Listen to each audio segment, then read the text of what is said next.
Hi hello learner, this is Richa Surekha. Friends, आप सभी का बहुत बहुत स्वागत है हमारे इस यूट्यूब चैनल पर, that is UGC NET JRF by Richa. Friends, हम अपनी रिसर्च एप्टीट्यूड की इस सीरीज को आगे बढ़ाते हैं और आज हम रिसर्च एप्टीट्यूड पार्ट 5 है।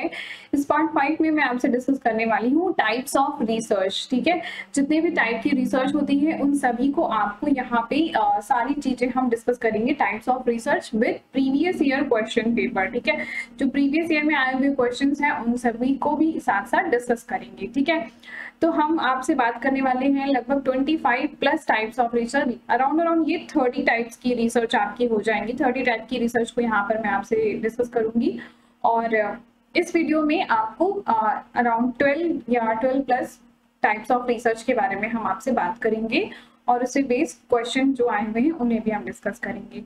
ठीक है, तो स्टार्ट करते हैं अपने इस सेशन को।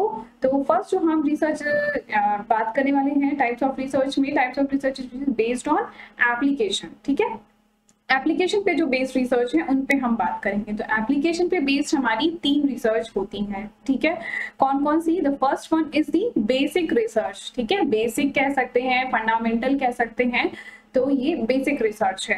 And second is the applied research. यहाँ पर मैं आपसे बात करूंगी कि अप्लाइड रिसर्च क्या होती है। ठीक है, उससे बेस्ड जो प्रीवियस ईयर क्वेश्चन है वो भी, और यूजीसी का फेवरेट जो टाइप्स ऑफ रिसर्च है वो एक्शन रिसर्च है। ठीक है, तो एक्शन रिसर्च तो लगभग हर पेपर में आता है। और हाँ, रिसर्च एप्टीट्यूड में जितने भी टॉपिक हैं वो सभी तो इम्पॉर्टेंट हैं जो भी मैं आपको करा रही हूँ, बट टाइप्स ऑफ रिसर्च से आप देखोगे हर पेपर में 1-2 क्वेश्चन आपको मिनिमम मिल ही जाएगा। सो टाइप्स ऑफ रिसर्च को आप अच्छे से नोट डाउन कर लेना अपनी कॉपी में और अच्छे से समझ लेना।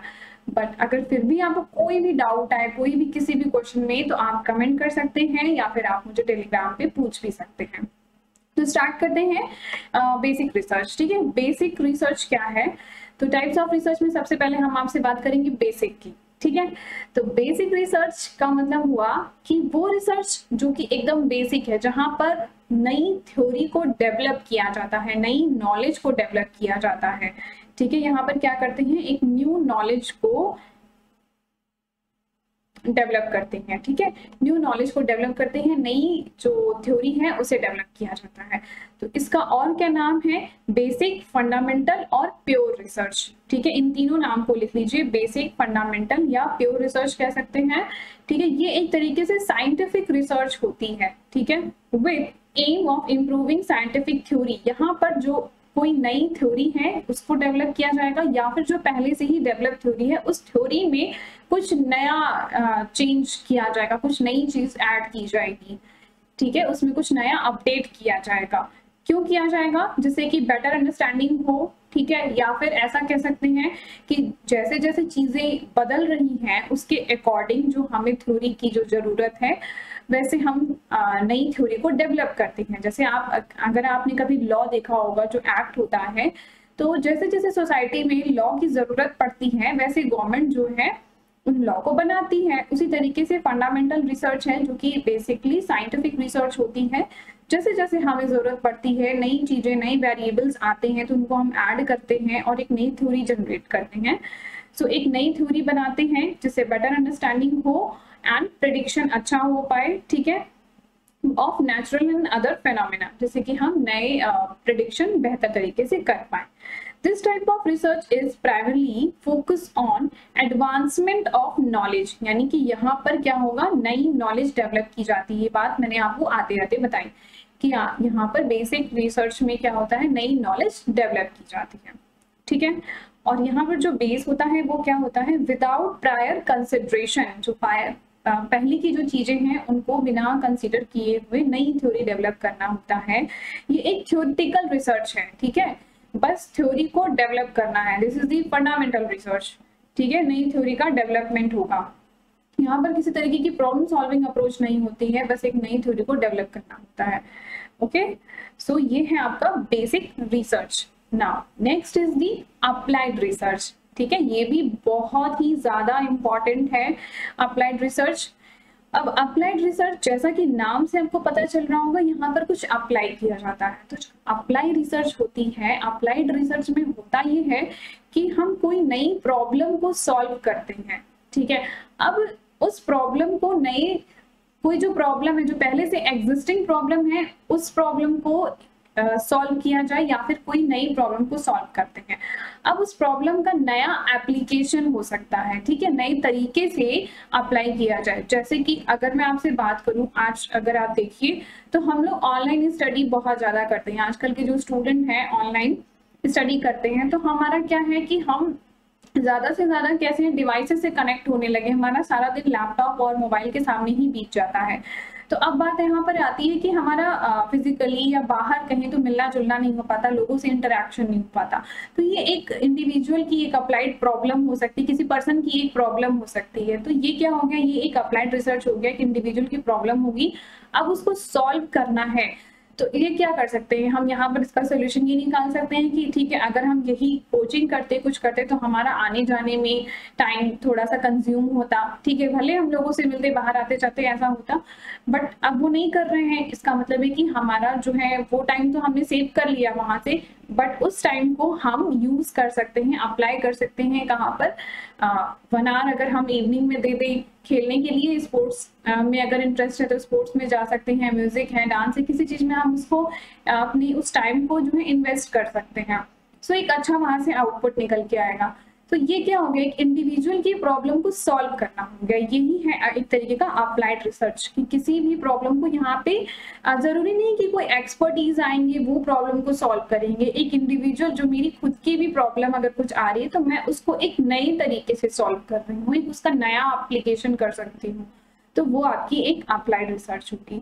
ठीक है, अब देख लेते हैं इसमें क्या है। यहाँ पे क्या होता है, प्रैक्टिकल इम्प्लीमेंटेशन ऑफ थ्योरी, क्योंकि यहाँ पर क्या किया जाता है, चीजों को अप्लाई किया जाता है, तो थ्योरी का यहाँ पे एप्लीकेशन होगा।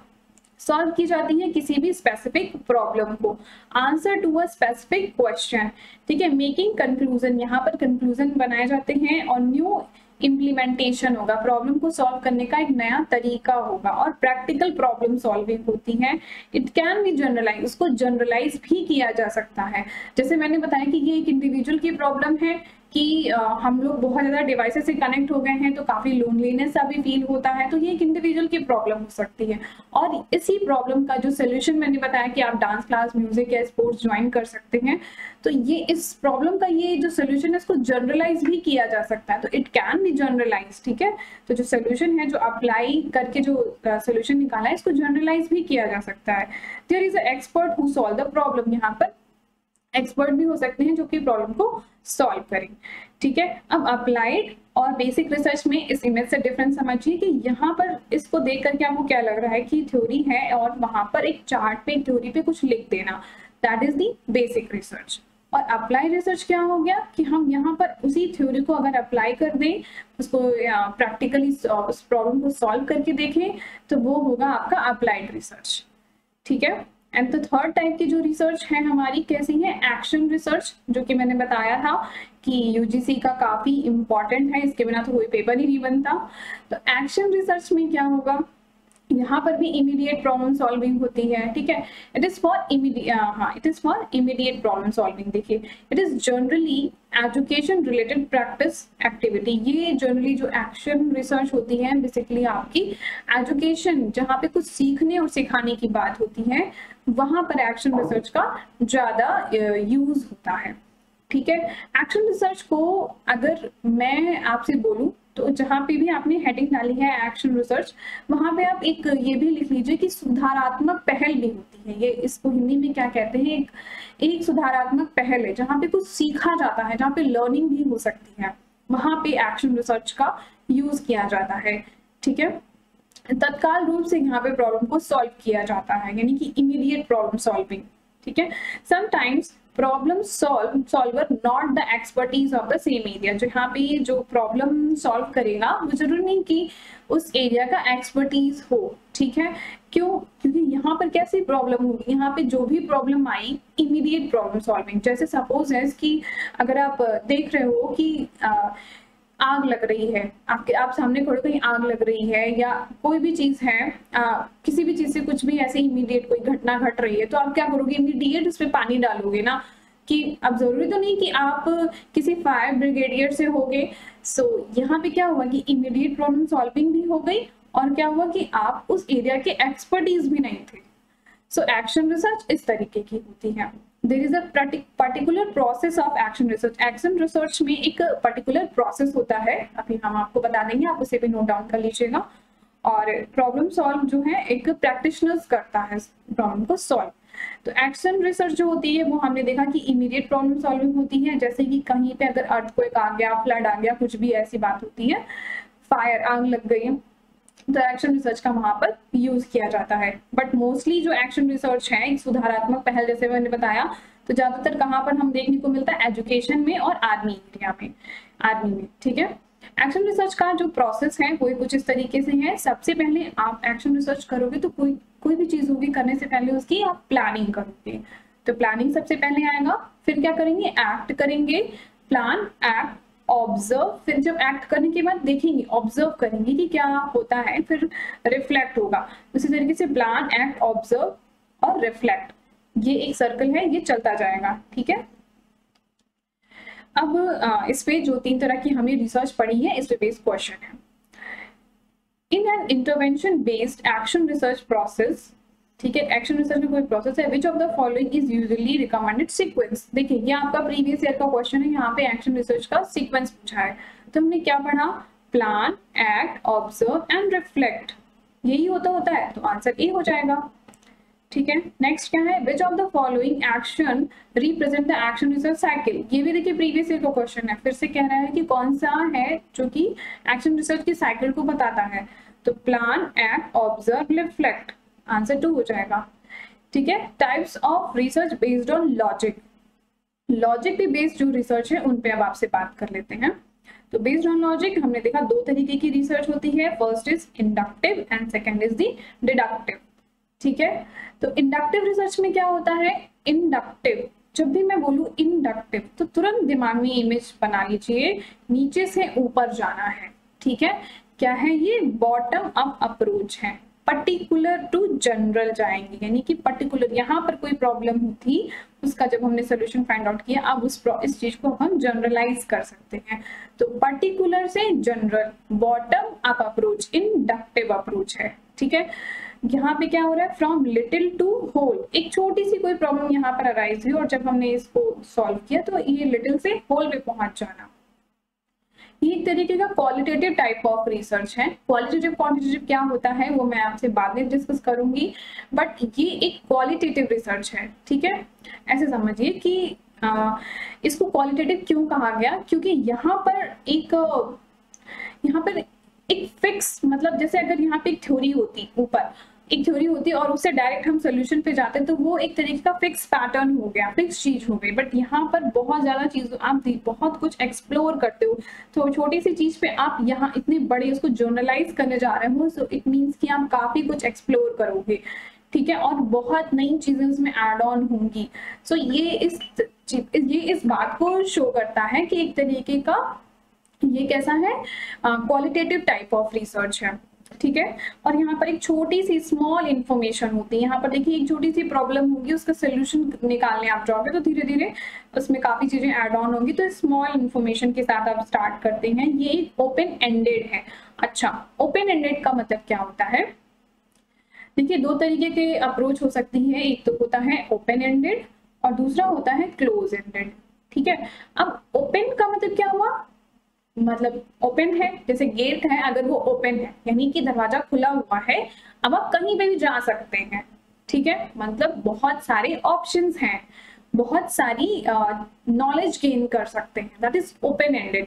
जैसे अगर आपसे सिंपल वे में बताऊं, जब आपका जो सेमेस्टर वाला एग्जाम होता है जिसमें आप डिस्क्रिप्टिव लिख करके आते हैं आंसर को, वो कैसा आंसर होता है, वो डिस्क्रिप्टिव है, वो ओपन एंडेड है। आपके माइंड में जो भी चीजें आ रही हैं उस क्वेश्चन से रिलेटेड, उस टॉपिक से रिलेटेड, आप उसमें सब कुछ लिख सकते हैं। वो क्या हो गया, वो ओपन एंडेड हो गया, जहाँ पे वास्ट चीजें हैं। ठीक है, और क्लोज एंडेड का मतलब क्या हुआ, जहाँ पे कुछ लिमिटेशन है। ठीक है, यहाँ पे कुछ लिमिट है। जैसे यूजीसी का जो पेपर है वो आपका कैसा होता है, मल्टीपल चॉइस क्वेश्चन, एक क्वेश्चन है उसके 4 ऑप्शन है, उन चारों में से ही किसी एक पे टिक करना है।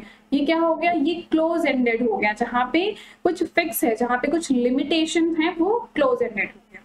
ठीक है, तो ये जो इंडक्टिव रिसर्च है आपकी, वो कैसी है, ओपन एंडेड रिसर्च है, क्योंकि एक चीज, एक छोटी सी प्रॉब्लम है, एक छोटी सी इंफॉर्मेशन है आपके पास और उससे आप इतने बड़े पे जा रहे हो, सो ये क्या हो गया, ये एक ओपन एंडेड हो गया। Okay, now narrative description. अब यहाँ पर जो डिस्क्रिप्शन होता है वो प्रॉपर नैरेटिव, नरेट करना मतलब बताना, स्टोरी टेलिंग टाइप की चीजें, नरेट करना की चीज डिस्क्राइब करना। पॉसिबिलिटी ऑफ फ्यूचर रिसर्च, और जब हम इंडक्टिव रिसर्च करते हैं तो इसमें पॉसिबिलिटी होती है कि फ्यूचर में इसी टॉपिक पे फिर से रिसर्च हो सकती है, क्योंकि यहाँ पर हमें एक स्मॉल इंफॉर्मेशन थी, उससे मैं या मेरी कोई टीम वो इतना एक्सप्लोर कर पाई, ठीक है। बाद में क्या होगा कि इसको कोई इतना एक्सप्लोर कर सकता है और बड़ा बना सकता है, तो इस तरह की बातें यहाँ पर होती है कि यहाँ पर फ्यूचर रिसर्च की पॉसिबिलिटी ज्यादा होती है। रिस्ट्रिक्टेड स्कोप, यहाँ पर देखिए जो स्कोप है थोड़ा रिस्ट्रिक्टेड होता है, क्योंकि बहुत ही स्मॉल सी इंफॉर्मेशन होती है और हमारे पास डेटा भी बहुत ज्यादा नहीं होता, तो इसलिए स्कोप इसका थोड़ा सा रिस्ट्रिक्टेड होता है, ठीक है। कभी कभी ये इनएक्यूरेट इन्फेरेंस भी कर लेते हैं, ठीक है। सपोजेस की एक प्रॉब्लम थी और लेट्स सपोजेस की एक प्रॉब्लम थी और उसका सोल्यूशन ये था थोड़ा सा, और हमने क्या ढूंढ लिया, ये ढूंढ लिया, तो ये क्या हो गया, थोड़ा सा ये क्या हो गया, सोल्यूशन तो ये था, अब ढूंढ क्या लिया ये, तो इनएक्यूरेट इन्फेरेंस हो गई चीजें। सो यहाँ पे ये भी एक प्रॉब्लम आती है इंडक्टिव अप्रोच में, और ये बहुत ज्यादा टाइम कंज्यूमिंग भी होता है।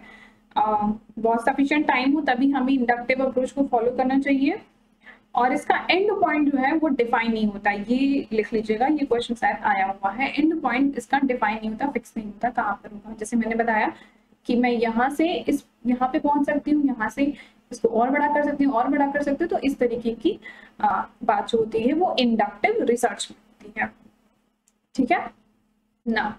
Next is the deductive research. अब वो इंडक्टिव का जस्ट उल्टा है, ठीक है। डिडक्टिव अप्रोच यानी कि अब हमारे पास एक थ्योरी थी, ठीक है। यहाँ पर क्या होता है, पहले ऊपर क्या होता है, थ्योरी होती है, और उससे हम एक पर्टिकुलर सोल्यूशन पे पहुंचते हैं, तो ये क्या होता है, ये एक डिडक्टिव अप्रोच है, यानी कि हम ऊपर से नीचे आ रहे हैं, तो टॉप डाउन अप्रोच है। जनरल टू पर्टिकुलर, ये जनरलाइज हो चुकी है, ये theory E is equal to MC square, ये जनरलाइज हो चुकी है, अब हम इसको अप्लाई कर रहे हैं, ठीक है। अगर आपसे बात करें तो जैसे हम पढ़ते हैं ना, v is equal to distance upon time, यानी speed is equal to distance upon time, ये जनरलाइज हो चुका है। अब हम क्या करते हैं, हम जब हमारे पास जो क्वेश्चन आता है उसमें हम इस चीज को अप्लाई करते हैं और अपना सोल्यूशन निकाल लेते हैं, तो ये क्या है, ये एक डिडक्टिव रिसर्च हो गया, ठीक है। आप मतलब ऐसे समझ लीजिए कि एक तरीके का ये डिडक्टिव रिसर्च हो गया। तो जनरल से हम पर्टिकुलर पे पहुंच रहे हैं, यानी कि कोई थ्योरी है उससे हम एक पर्टिकुलर प्रॉब्लम्स को सॉल्व कर रहे हैं। टॉप डाउन अप्रोच है, ये एक तरीके की क्वांटिटेटिव रिसर्च है, ठीक है। ये क्लोज एंडेड है। अब तो बता दिया आपको कि क्लोज एंडेड और ओपन एंडेड क्या होता है, स्पेसिफिक डेटा यहाँ पर होगा, उसी को यूज करेंगे। यहाँ पे फ्लेक्सिबिलिटी कम होती है, ठीक है, मतलब होती ही नहीं है, फ्लेक्सिबल नहीं होता। अब यहाँ इस रिसर्च को कब करना चाहिए, डिडक्टिव रिसर्च को, जब हमारे पास टाइम लिमिटेड हो तो डिडक्टिव रिसर्च पे जाना चाहिए, ठीक है। ज्यादातर हम लोग यूज करते हैं work on mean average behaviour पे काम करता है, कॉन्सेप्चुअल रिसर्च होती है, और यहाँ पर एंडिंग पॉइंट जो होता है इसका डिफाइन होता है, तो ये होती है आपकी डिडक्टिव अप्रोच, ठीक है।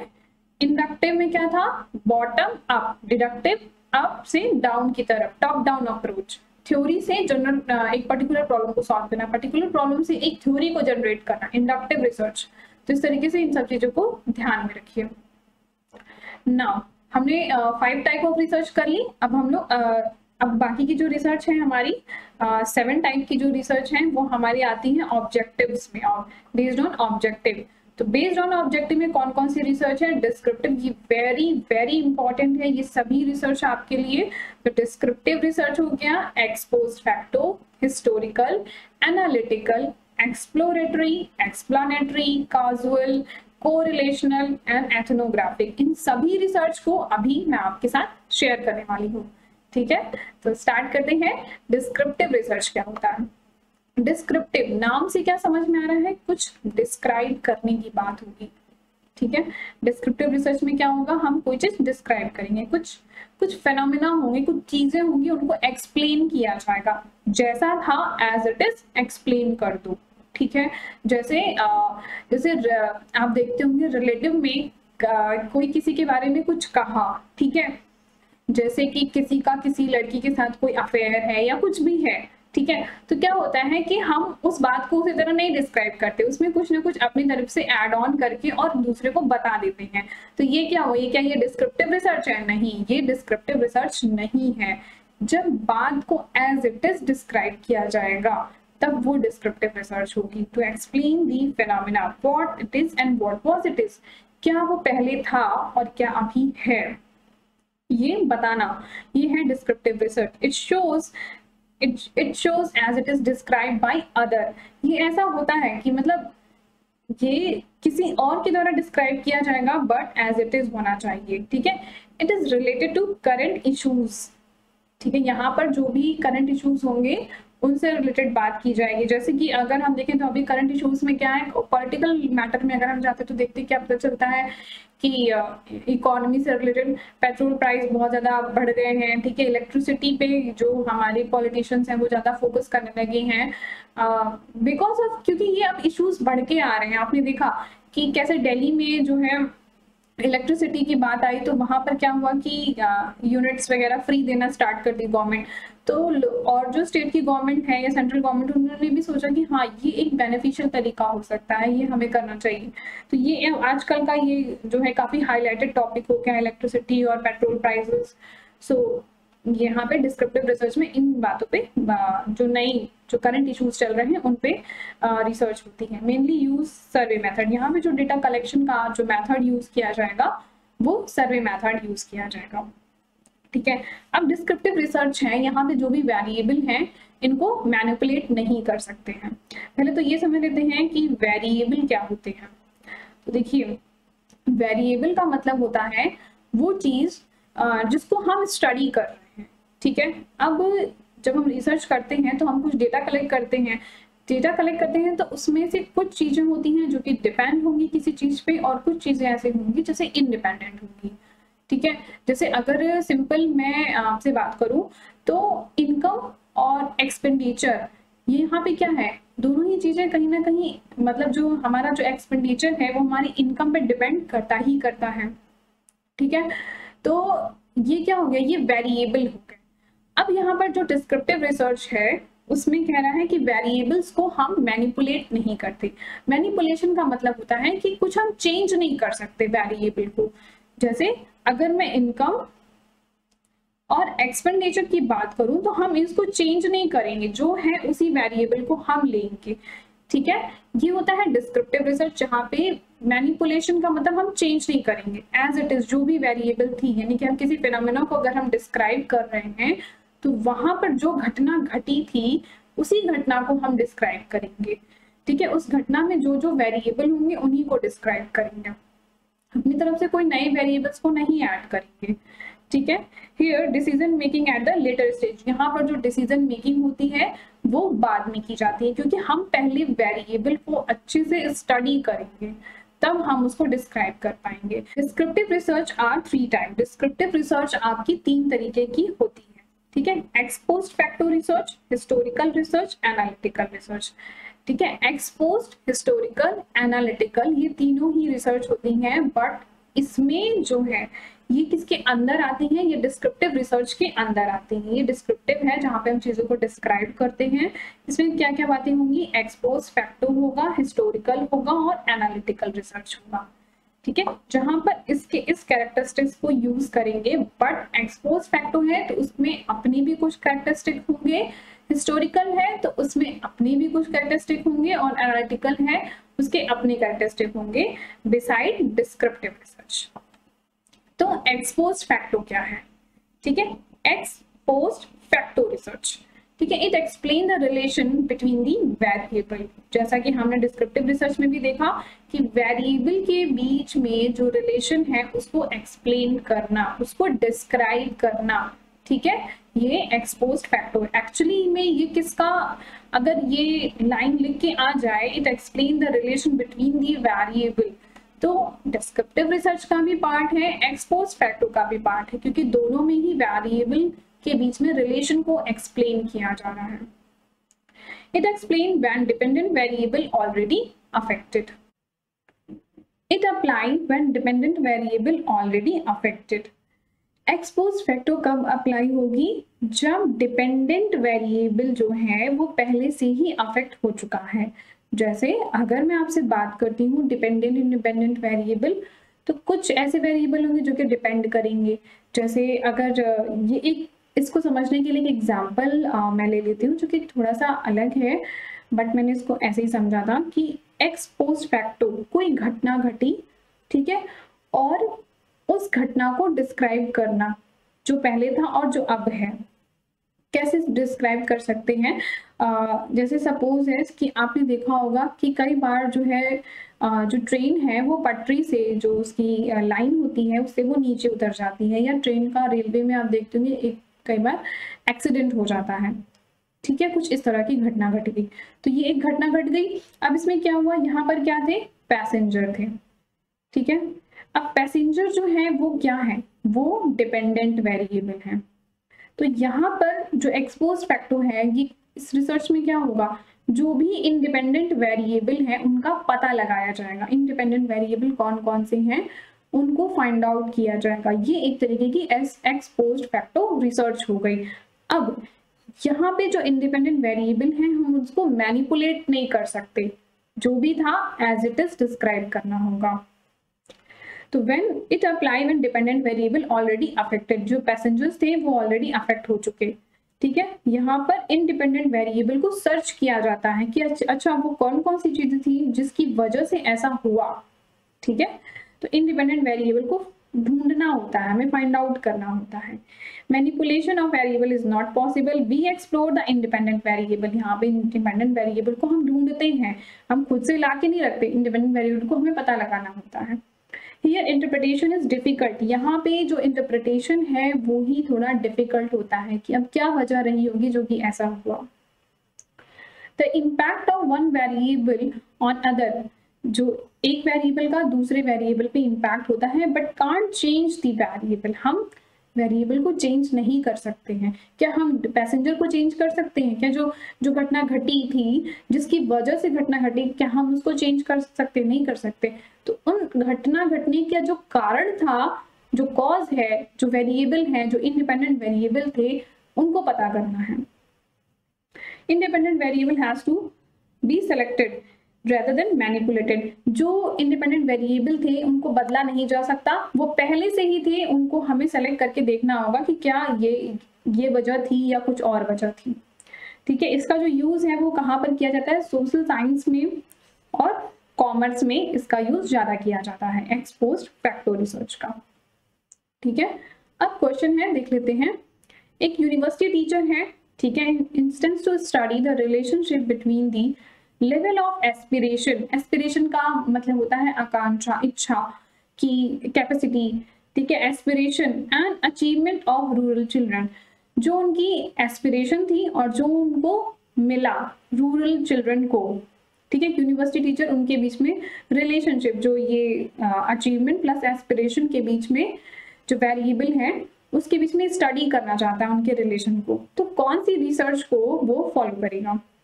एक्सपेरिमेंटल, एक्सपोज फैक्टर, हिस्टोरिकल और सर्वे। तो यहाँ पे 4 ऑप्शन है। देखिए एक्सपेरिमेंटल जब रिसर्च अभी तो मैंने नहीं कराई, बट इसमें होता क्या है, एक्सपेरिमेंटल में जो वेरिएबल होते हैं ना, जैसे डिपेंडेंट या इंडिपेंडेंट, तो जो इंडिपेंडेंट वेरिएबल है उसको चेंज किया जाता है और उसका इम्पैक्ट हम डिपेंडेंट वेरिएबल पर देखते हैं। यही होता है एक्सपेरिमेंटल रिसर्च। तो क्या यहाँ पर हम वेरिएबल को चेंज कर सकते हैं? नहीं कर सकते, क्योंकि फिक्स है variable, so we can't change it, ठीक है। अब देखते हैं एक्सपोज फैक्टर। एक्सपोज फैक्टर में क्या बताया, वेरिएबल चेंज नहीं होंगे और दोनों वेरिएबल के बीच में जो स्टडी है, जो दोनों वेरिएबल के बीच का रिलेशन है उसको समझा जाता है, ठीक है। तो ये हमारा एक्सपोज फैक्टर है। हिस्टोरिकल रिसर्च नहीं है ये। हिस्टोरिकल क्यों नहीं है? अभी हिस्टोरिकल रिसर्च में आपको आगे पढ़ाऊंगी इसी लेक्चर में, तो वहां पे समझ लीजिएगा।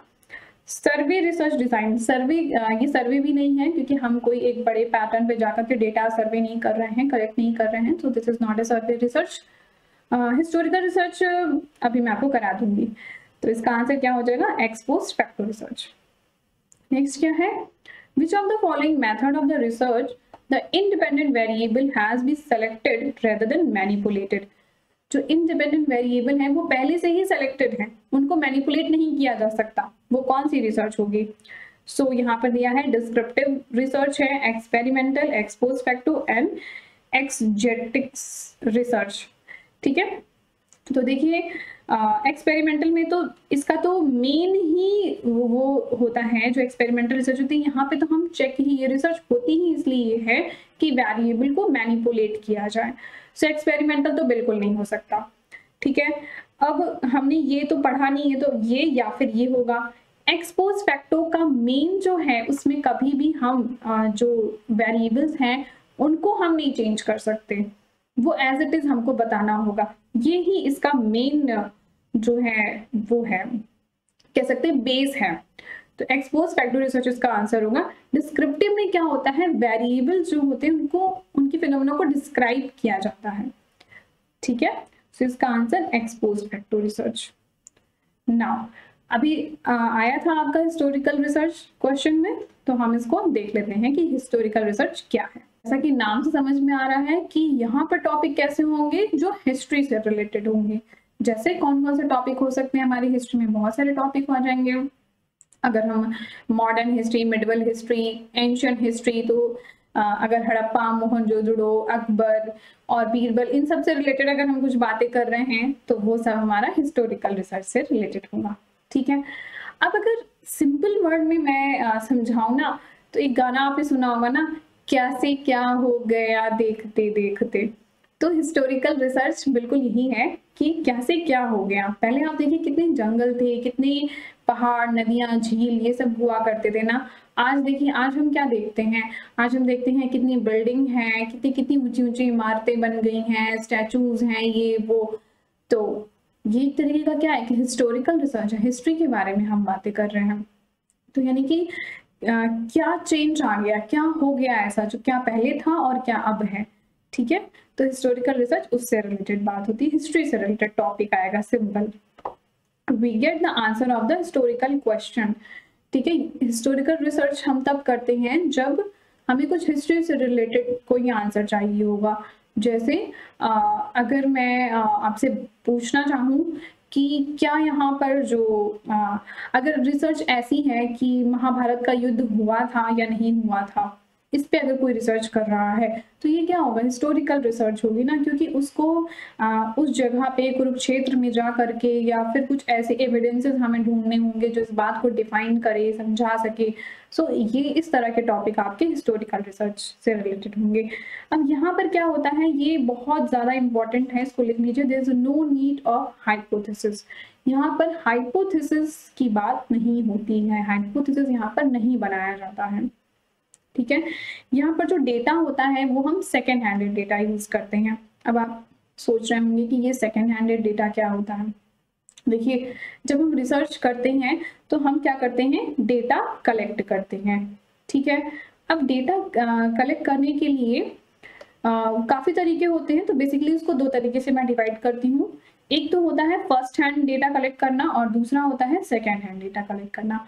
फर्स्ट हैंड का मतलब क्या हुआ, गए जो रिसर्चर है वो जाता है किसी फिनोमेना को स्टडी करने। ठीक है, तो वहां पर वो जाके ऑब्जर्व कर रहा है, चीजों को देख रहा है। जैसे कि अगर रिसर्च इस तरीके की है कि गवर्नमेंट ने कुछ जैसे राशन प्रोवाइड करने का एक सिस्टम आया था, तो राशन वो लोगों तक पहुंच रहा है, नहीं पहुंच रहा है, या लोगों के रिव्यूज कैसे हो रहे हैं, क्या है क्या नहीं है, तो उस चीज को वहां पे रह करके समझना। ठीक है, उनकी प्रॉब्लम को देखना, समझना, ऑब्जर्व करना। ठीक है, उनसे पूछना कि आपको क्या क्या प्रॉब्लम हो रही है, क्या है, तो उस फिनोमेना को वहां पे रह करके डेटा खुद से कलेक्ट करना। इंटरव्यू के मेथड से डेटा कलेक्ट करना, क्वेश्चन आया, लोगों से क्वेश्चन पूछ के डेटा कलेक्ट करना। तो ये भी फर्स्ट हैंड डेटा हो गया, यानी कि ये प्राइमरी डेटा हो गया। ठीक है, प्राइमरी भी बोलते हैं इसको, और ये सेकेंडरी डेटा होता है। तो सेकेंडरी डेटा में क्या होता है, जो पहले से ही अवेलेबल डेटा है। जैसे क्या हो गया, न्यूज़पेपर से हम डेटा ले रहे हैं, ठीक है, आर्टिकल से डेटा उठा रहे हैं, और जो हिस्ट्री की कुछ बुक्स हैं वहां से हम डेटा उठा रहे हैं। जो पहले से ही पब्लिश्ड है डेटा वो आपके सेकेंड हैंडेड डेटा होते हैं, यानी कि सेकेंडरी डेटा होते हैं। तो हिस्ट्री में हम डेटा कहाँ से लेते हैं? सेकेंड हैंडेड डेटा लेते हैं, जो कहीं बुक में मिला हुआ हमको मिल जाए, न्यूज़पेपर की कटिंग पड़ी है तो वहां से उठा रहे हैं। तो हिस्ट्री में जो हम डेटा लेते हैं वो सेकेंड हैंडेड होता है। हिस्टोरिकल रिसर्च में लॉट ऑफ क्रिटिसिज्म होता है, इस पर मैं अभी आपसे बताने वाली हूँ कैसा क्रिटिसिज्म है। Source of data may not be available accurate, क्योंकि यहाँ पर आप क्रिटिसिज्म तो देखिए होगा ना, जहाँ पे जो सोर्स ऑफ डेटा है वो प्राइमरी नहीं है, वो सेकेंडरी है। किसी बुक में कुछ लिखा है, किसी बुक में कुछ लिखा है, तो there is lots of confusion. So यहाँ पे क्रिटिसिज्म होगा।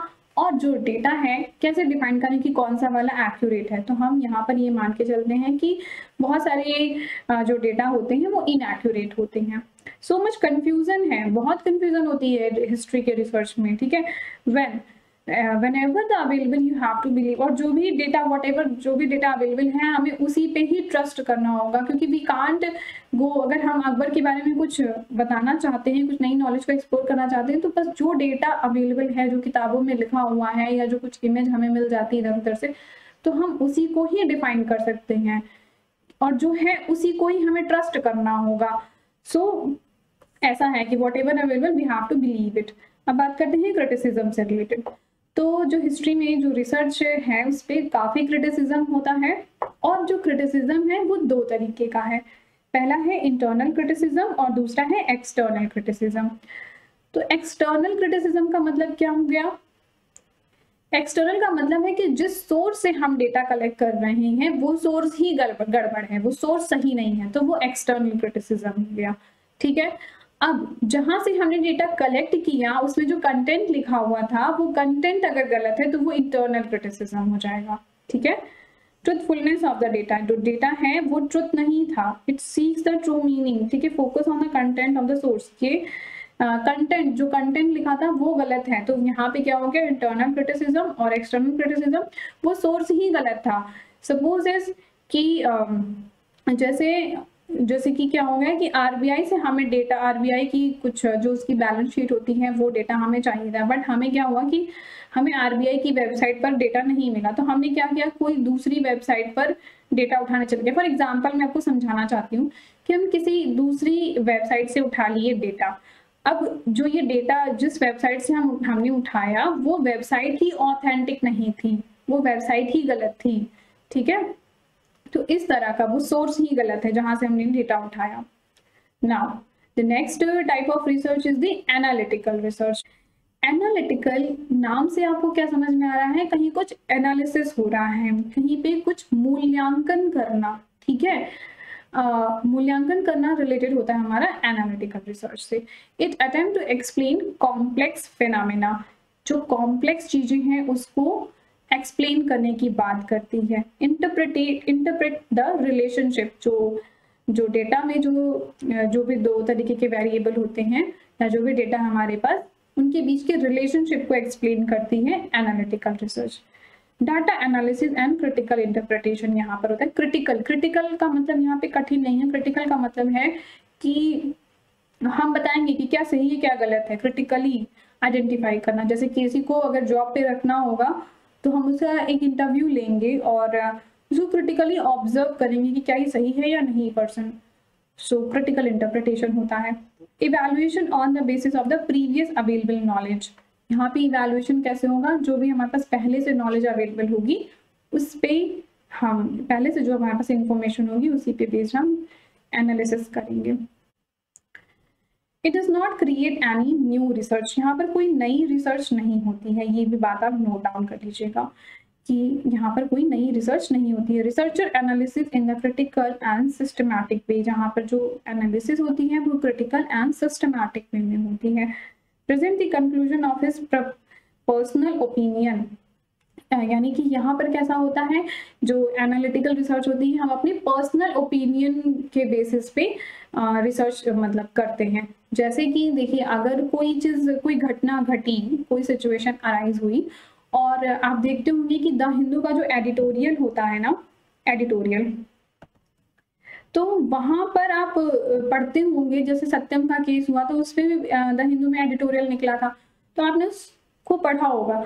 वहां पे जो भी उस एडिटोरियल में लिखा हुआ है वो उस जो भी राइटर है, कंटेंट राइटर है, उसका पॉइंट ऑफ व्यू है, ठीक है। वो अपने दिमाग से उसने चीजें, किताबें और जो भी डेटा उसको मिला उसने पढ़ा। यहाँ पर क्या होता है कि जो भी राइटर होगा, जो कंटेंट राइटर होगा, वो अपने अकॉर्डिंग चीजों को लिखेगा ना, कि वो किस तरीके से डेटा को एनालाइज कर पाया, उसके लिए क्या चीज पॉजिटिव है, उसके लिए क्या चीज नेगेटिव है, वो किस तरीके से देखता है। तो एनालिटिकल क्या होगा कि पहली बात तो ये पर्सन टू पर्सन अलग अलग हो जाएगा, क्योंकि रिसर्चर का अपना पॉइंट ऑफ व्यू इन्वॉल्व होता है, ठीक है। अब यहाँ पर कोई नई तरीके की रिसर्च नहीं होती है, जो पहले से ही अवेलेबल इन्फॉर्मेशन होती है उसी को बताना होता है, बट यहाँ पे क्रिटिकली ऑब्जर्व कर सकते हैं। जैसे मैंने बताया कि किसी पर्सन को अगर एम्प्लॉयमेंट मतलब एम्प्लॉय के रूप में रखना है, जॉब पे रखना है, तो हो सकता है किसी एक कंपनी में उसे रिजेक्ट किया जाए, किसी 2 कंपनी में रिजेक्ट किया जाए, हो सकता है और तीसरी कंपनी में एक्सेप्ट कर लिया जाए। तो ये पर्सन टू पर्सन अलग अलग हो गया ना एनालिसिस करना। सो एनालिटिकल रिसर्च में ऐसा होता है। Now next is the exploratory research. Exploratory research में क्या होता है?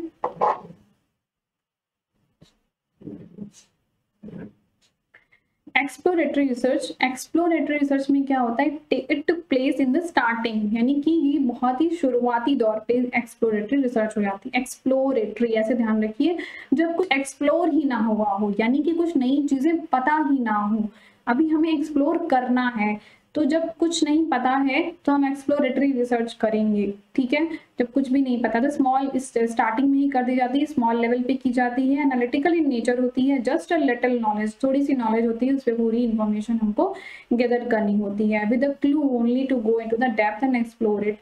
विद छोटे से क्लू से हम डेप्थ में जाते हैं, तो ये एक्सप्लोरेटरी रिसर्च होता है। The purpose of the exploratory research, इसका पर्पस क्या होता है? To gain the background information, ठीक है।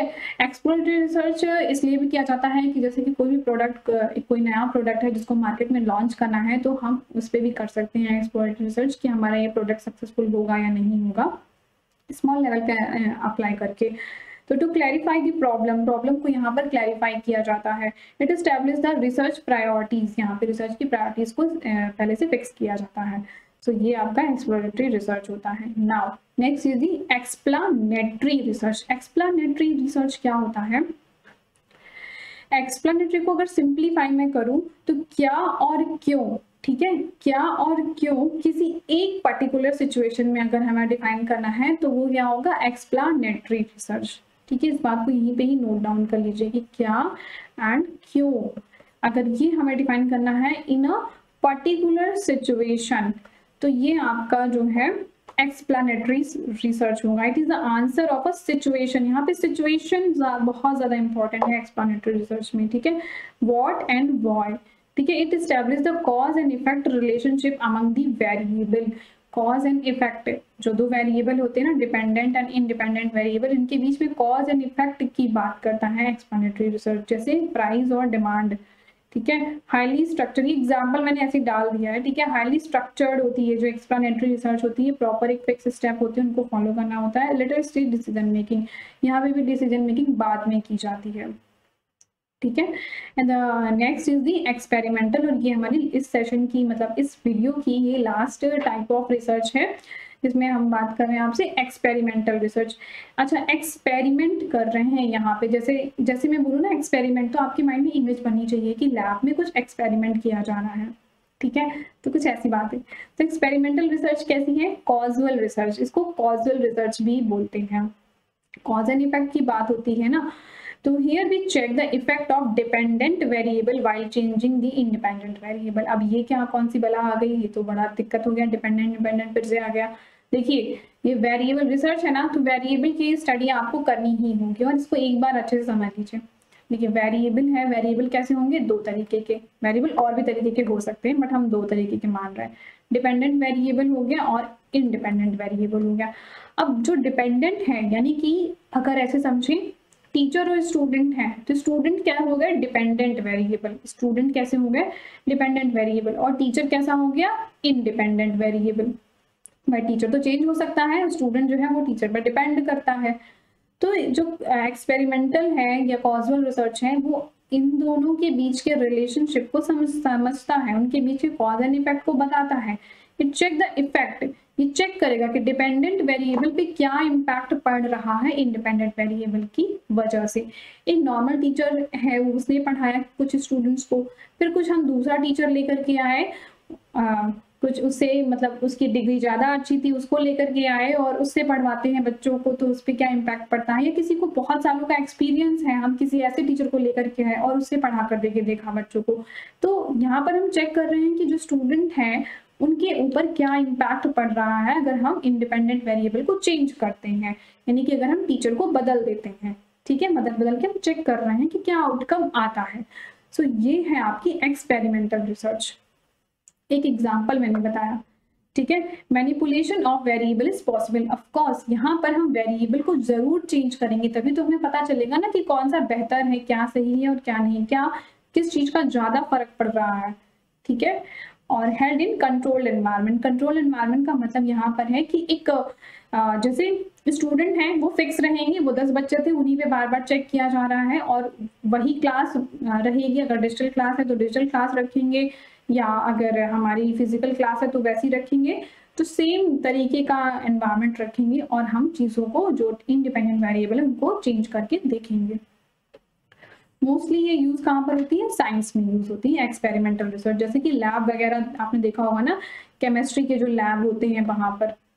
ठीक है, तो अब यहाँ पर क्वेश्चन है कि hypothesis testing is the main concept which type of research. Hypothesis कहाँ पर मेनली जो है टेस्ट किया जाएगा, एक्सपेरिमेंटल, हिस्टोरिकल, सर्वे और एक्सजेटिक रिसर्च। हाइपोथेसिस आपकी कहाँ पे चेक की जाएगी, एक्सपेरिमेंटल रिसर्च में, यानी कि हम यहाँ पे टेस्ट करते हैं ना, चीजों को बार बार चेक करेंगे कि डिपेंडेंट वेरिएबल पे इंडिपेंडेंट वेरिएबल का क्या इम्पैक्ट पड़ रहा है, तो एक्सपेरिमेंटल रिसर्च होगी जहाँ पर हम हाइपोथेसिस की टेस्टिंग करेंगे। ठीक है, एंड नेक्स्ट क्या है, through which research method manipulation of independent variable. कौन से रिसर्च में जो है हम इंडिपेंडेंट वेरिएबल को चेंज करते हैं, and effect of dependent variable is examined with reference to the hypothesis and the control environment या कंट्रोल कंडीशन। तो अभी मैंने आपको बताया कौन सी होती है, एक्सपेरिमेंटल रिसर्च होती है। ठीक है, एंड द नेक्स्ट अभी अच्छा एक और रिसर्च रह गई है, कोरिलेशन रिसर्च। इसको भी समझ लेते हैं कि कोरिलेशनल रिसर्च का मतलब क्या हो गया।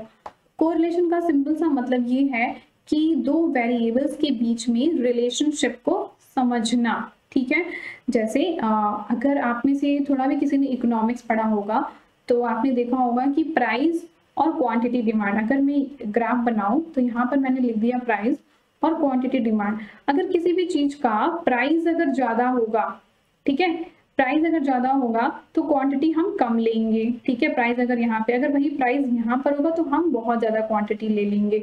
सो इस तरीके का रिलेशनशिप, ये क्या हो गया, एक तरीके का दो वेरिएबल के बीच में कोरिलेशन। तो प्राइस और क्वांटिटी, ये एक डिमांड कर्व की तरह मैंने बना दिया, डिमांड कर्व। सो अगर आपने थोड़ा सा भी इकोनॉमिक्स जानते होंगे या नहीं भी जानते होंगे तो आपको इतना तो पता ही है ना कि प्राइस और क्वांटिटी है। अगर कभी भी कोई फल है, जैसे मैंगो है, इस टाइम पे काफी महंगा आ रहा है, तो हम क्या करेंगे, क्या हम अभी तो हम नहीं लेंगे, या फिर अगर बहुत ज्यादा मन है तो थोड़ा खरीद लेंगे, बट जब इसी का प्राइस कम हो जाएगा तो हम ज्यादा बल्क अमाउंट में खरीदेंगे। तो ये क्या हो गया कि एक रिलेशन हो गया ना, कि दो वेरिएबल्स के बीच में relation in a situation. The relation between the two variable in one situation is the correlation research. दो variable यानी कि price का quantity के साथ में relation कैसा है। It establishes the relation between the variable, not cause and effect relationship, but the variable. इसमें cause and effect की बात नहीं होगी, बस दो variable में relation कैसा है।